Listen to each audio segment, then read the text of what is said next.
Welcome to the Salmon Runs YouTube. Enjoy the video. You start by sharpening inputs so results are useful. First, enter your origin and destination, then immediately open the dates field and choose flexible dates or a date grid.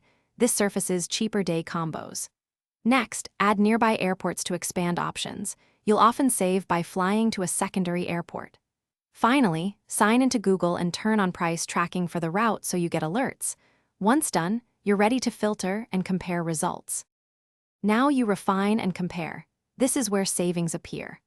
Apply filters for number of stops and preferred times to avoid red-eye or long layovers. You'll trade convenience for price, so decide what matters. Open the map view to scan cheaper nearby cities and try different origin-destination pairs. Inspect fare details for mixed carrier itineraries and 24-hour cancellation policies. These can reduce risk if price drops later. Make sure to scan total travel time versus savings before choosing. Finish by validating and booking smartly. Before you click purchase, open the airline site to confirm the same fare and any extra fees. If matched, book direct for better support.